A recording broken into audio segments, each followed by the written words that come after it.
Capacitor के numericals, और numericals important है कैपेसिटर के एग्जाम के पॉइंट ऑफ व्यू से। अगर आप कैपेसिटर के न्यूमेरिकल्स को सॉल्व करना चाहते हो, वो कैपेसिटर टॉपिक बहुत अच्छे से समझ में आना चाहिए। जितना अच्छे से आप कैपेसिटर के टॉपिक को कर पाएंगे, उतना ही अच्छे से आप उसके न्यूमेरिकल्स को भी सॉल्व कर पाएंगे।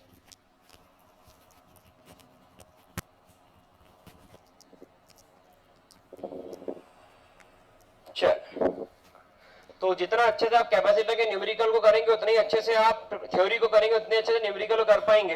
कैपेसिटर क्या होता है? कैपेसिटर एक डिवाइस है जो चार्जेस को होल्ड करता है। अब जैसे बुक को बोर्ड पर मैंने एक फिगर बनाया है कि एक 3 वोल्ट पोटेंशियल कैपेसिटर है, एक 5 वोल्ट पोटेंशियल कैपेसिटर है, और 3 माइक्रोफेरेड 4 माइक्रोफेरेड इसका कैपेसिटेंस है। ये इसका पोटेंशियल है 2 और 5 वोल्ट। इनको सीरीज में लगा दिया।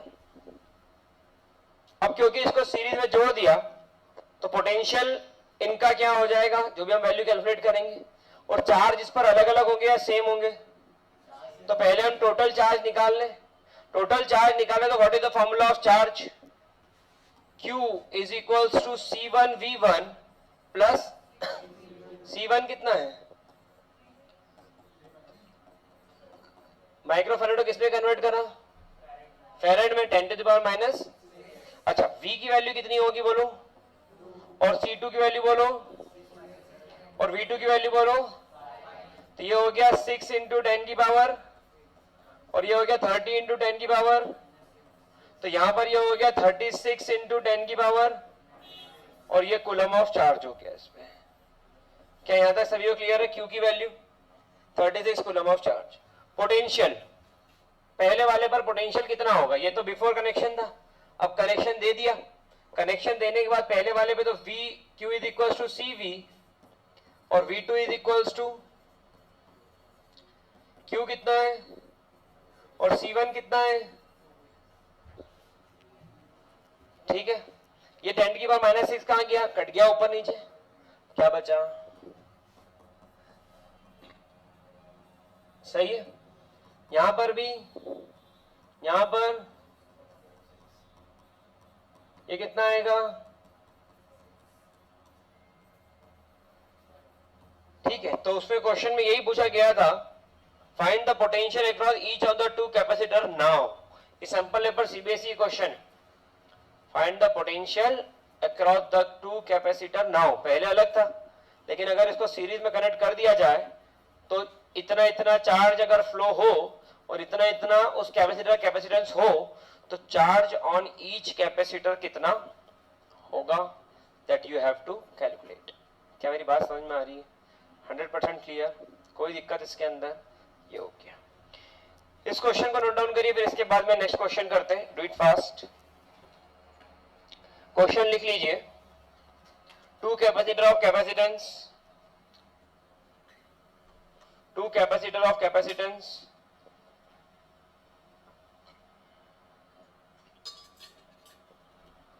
3 microfarad and 6 microfarad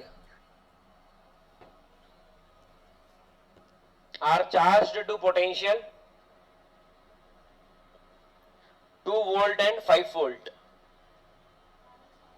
to potential 2 volt and 5 volt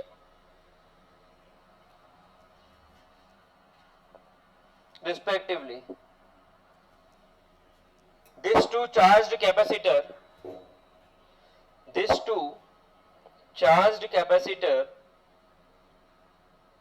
are connected in series.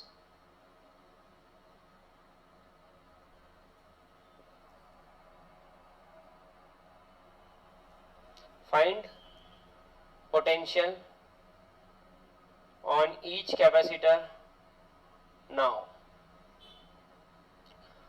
Find potential on each capacitor now.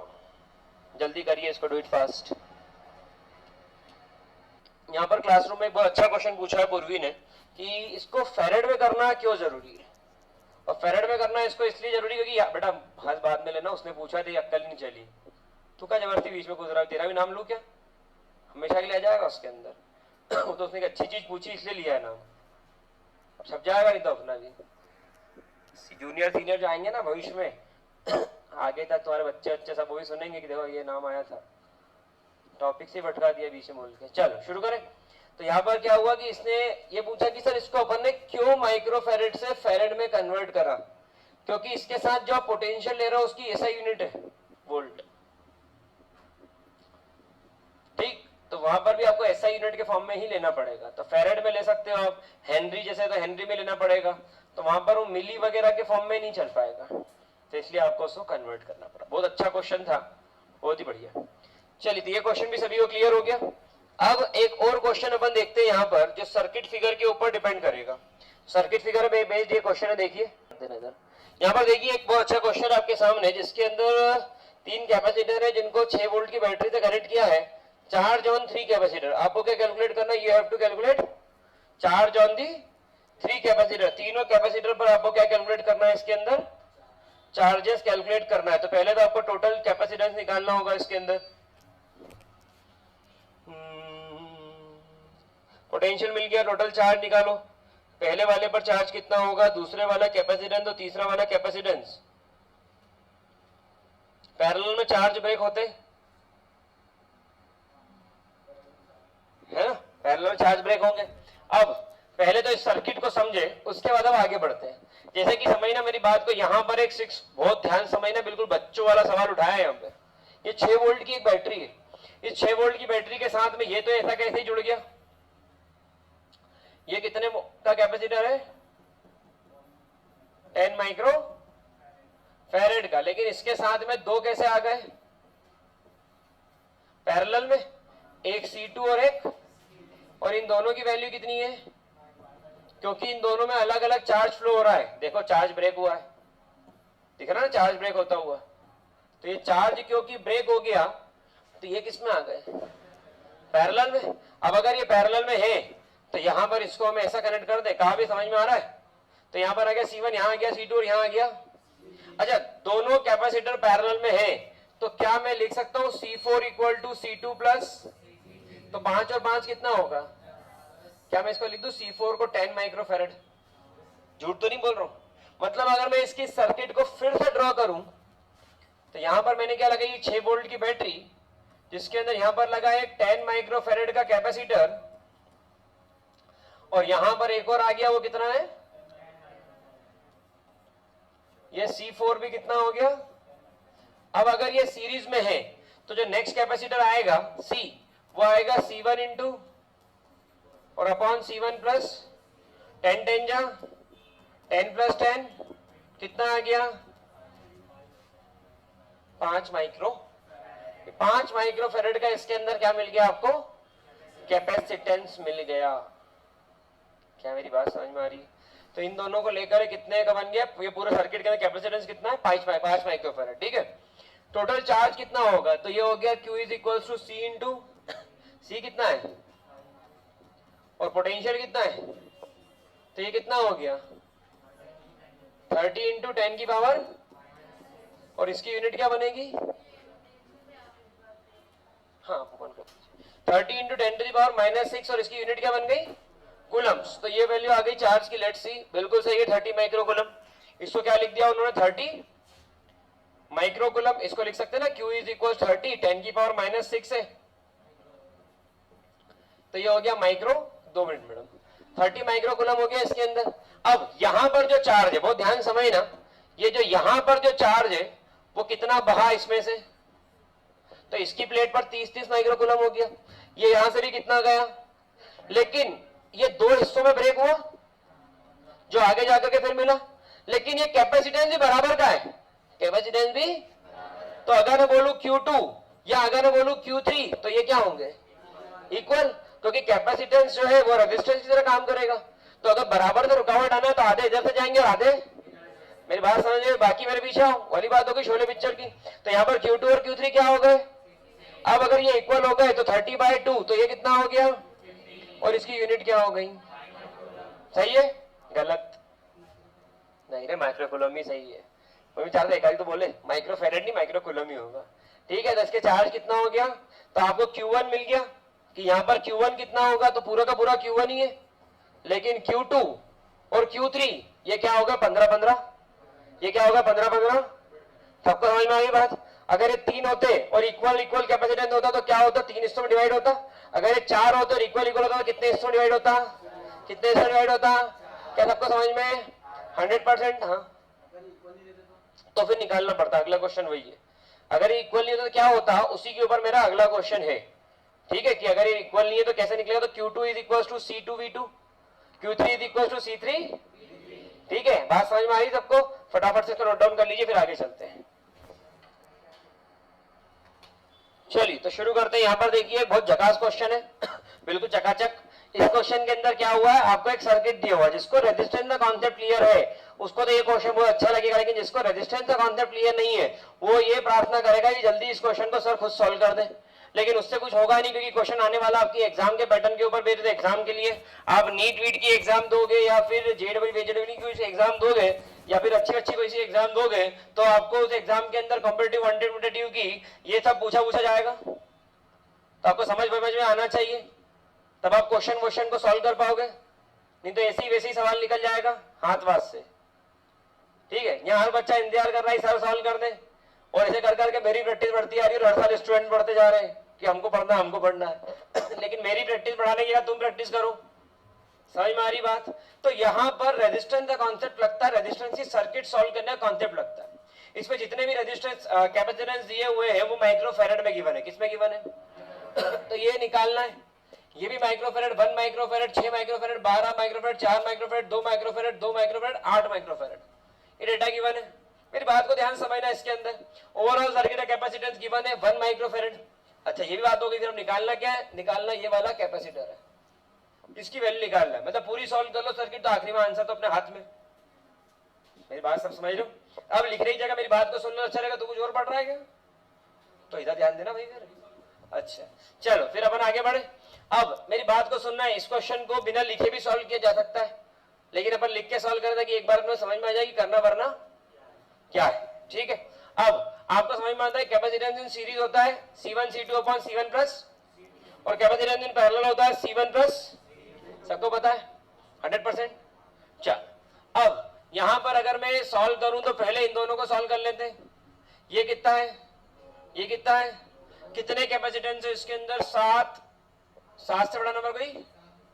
7 से बड़ा नंबर है 8 है, तो मैंने C8 ले लिया। नया नंबर क्या लिया? C।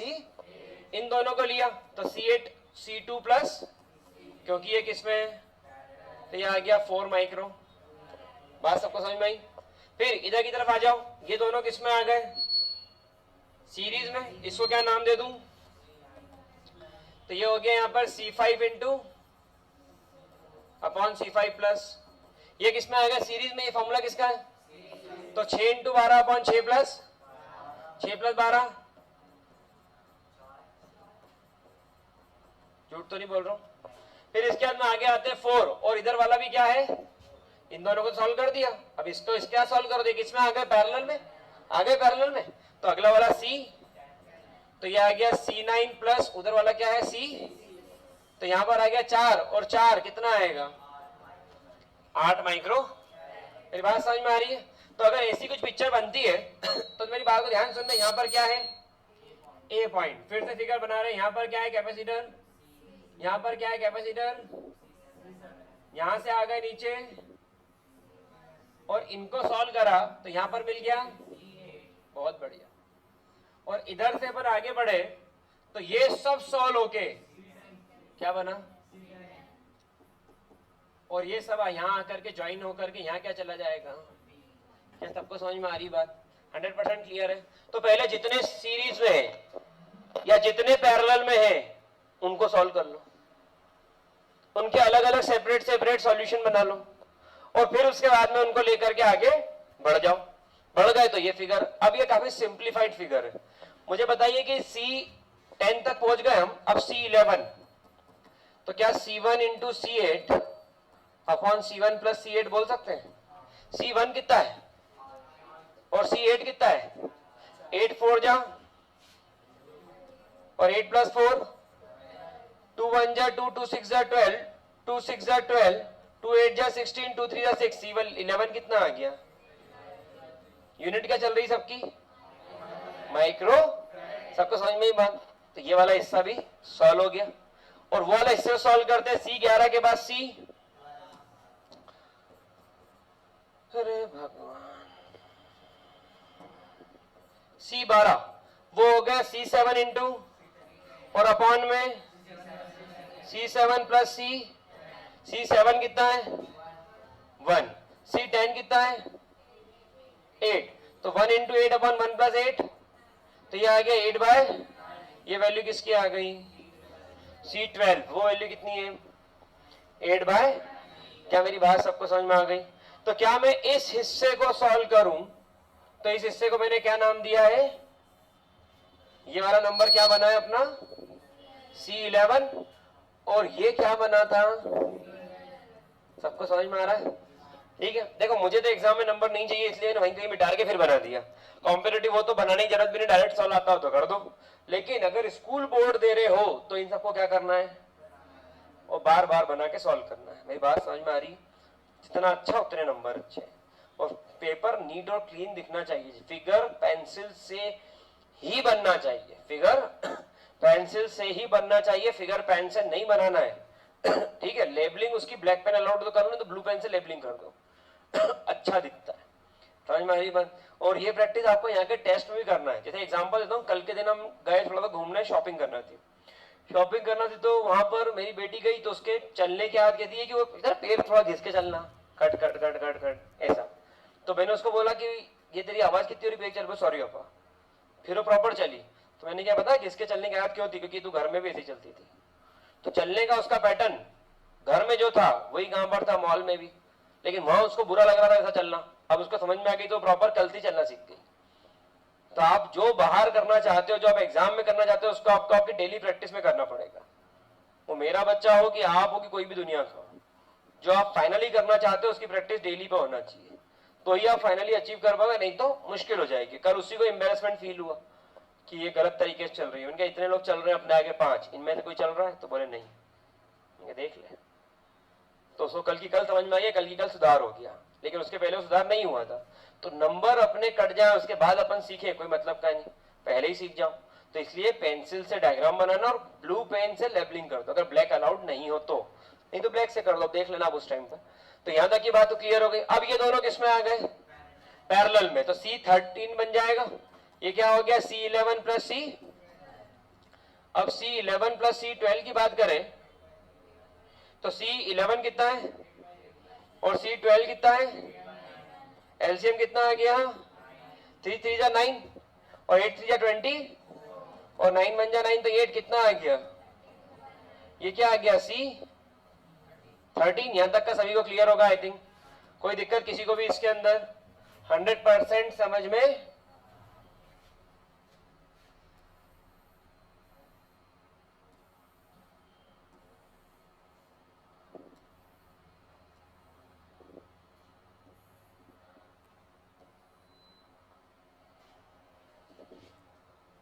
चलिए शुरू करता हूं मैं इसमें।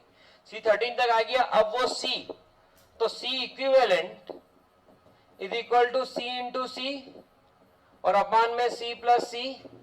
C इक्विवेलेंट कितना है 1 माइक्रोफैरेड। C कितना है निकालना है, C13 कितना है,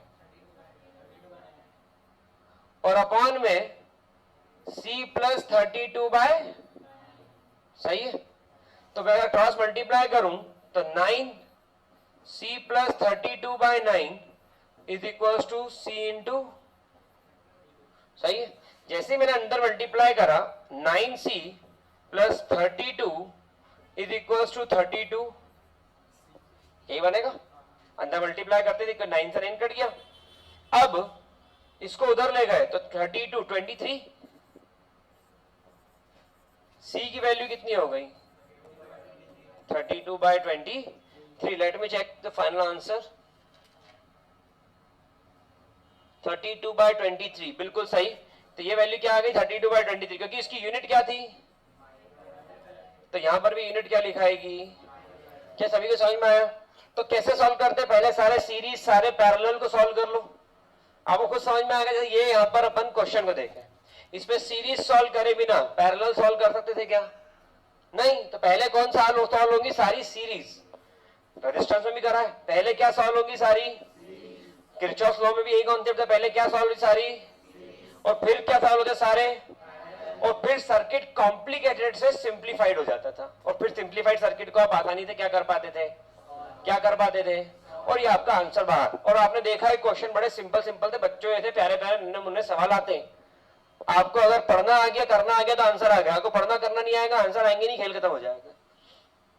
इससे सिंपल क्वेश्चन जेडबलई में है, बच्चों ने करे इससे सिंपल क्वेश्चंस, तो आपको थोड़ी सी मेहनत करना है काम हो जाएगा। ठीक है, जिसको क्रैक करना है कॉम्पिटिटिव उसको अपना पहले कॉन्सेप्ट बनाना पड़ेगा। मैंने बोला था अगर हीरो बनने आए शो के तो जीरो शुरुआत करने की ताकत रखो। ठीक है, जल्दी करिए इसको, डू इट फास्ट।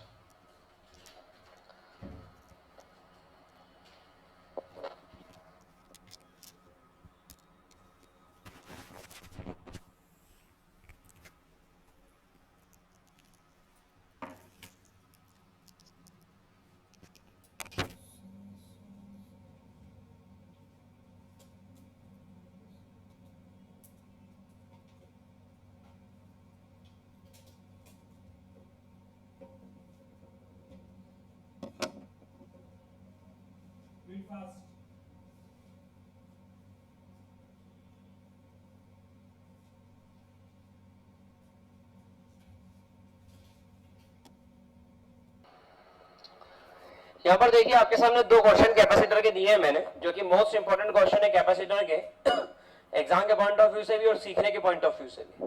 अगर आपको ये कॉन्सेप्ट क्लियर होता है तो आप इस पैटर्न के क्वेश्चन कर पाएंगे, नहीं तो ये पैटर्न सॉल्व करना मुश्किल हो जाएगा। इसके अंदर व्हीटस्टोन ब्रिज का भी कॉन्सेप्ट लग रहा है, जो कि आगे जाकर करंट इलेक्ट्रिसिटी में भी डिस्कस होगा, लेकिन यहाँ पर बैलेंस सर्किट के थ्रू मैं इसको समझा सकता हूँ। तो आप जितना ध्यान से इस क्वेश्चन को सुनोगे आपके लिए उतना फायदेमंद रहेगा। यहाँ पर आप ध्यान से देखें तो ये तीनों जो कैपेसिटेंस है किसमें दिख रहे हैं, चार कि दिख किसमें है, चारों कैपेसिटेंस सीरीज में। ये चारों कैपेसिटेंस इसके अंदर सीरीज में दिख रहे हैं, लेकिन ऐसा हुआ कि मैंने उसके अंदर वायर जोड़ दी, मतलब तार लिया, एक एंड यहाँ जोड़ा, एक यहाँ जोड़ दिया, एक यहाँ जोड़ दिया, एक यहाँ, तो दो तार लिए। अब ये किसमें हो गए, ये वाला ये वाला ये वाला, तीनों किसके अंदर हो गए, पैरेलल में। किसमें हो गए, मेरी बात को ध्यान सुनना, ये पहला, ये दूसरा, ये तीसरा, ये यहाँ पे, ये ऐसा, ये किसमें हो गए, और इससे जुड़ा, और यहां पर ये ऐसा, और ये क्या हो गया, ये कितना है, यहां पर, यहां पर, यहां पर, मेरी बात गलत तो नहीं है।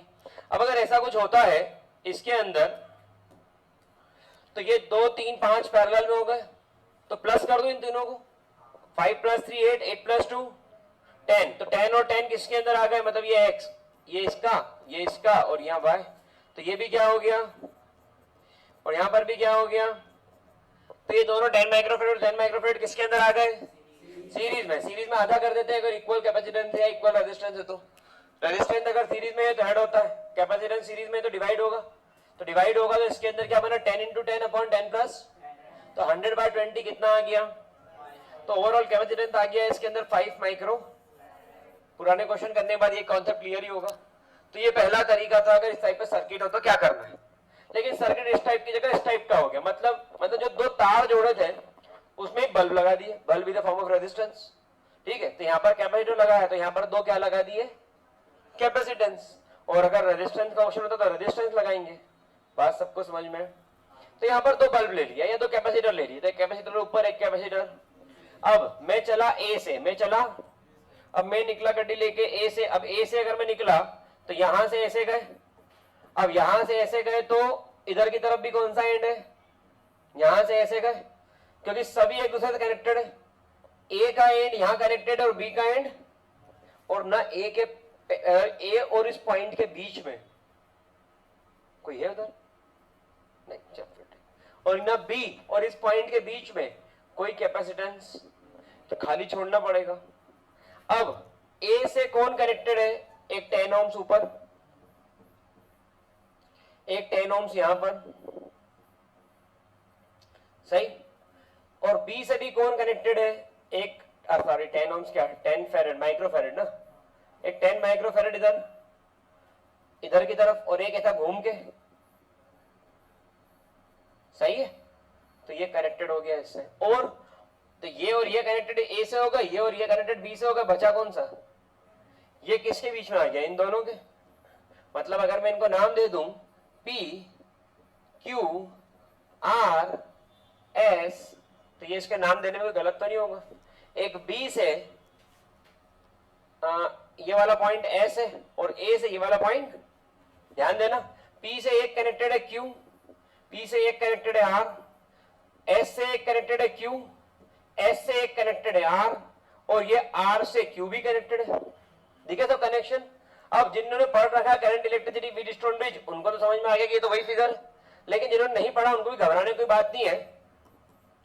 टाइगर अभी जिंदा ये रहा, ठीक है, 10 10 10 10, और बीच में क्या हो गया? तो अगर ये वाला कैपेसिटेंस अपॉन ये वाला और ये वाला कैपेसिटेंस अपॉन ये वाला इक्वल हो, मतलब P upon Q equal to R upon ये P, ये Q, ये R, ये वी डिस्टोन ब्रिज में आएगा भी आगे, तो इसको कहते हैं बैलेंस सर्किट। और बैलेंस सर्किट का मतलब क्या होता है?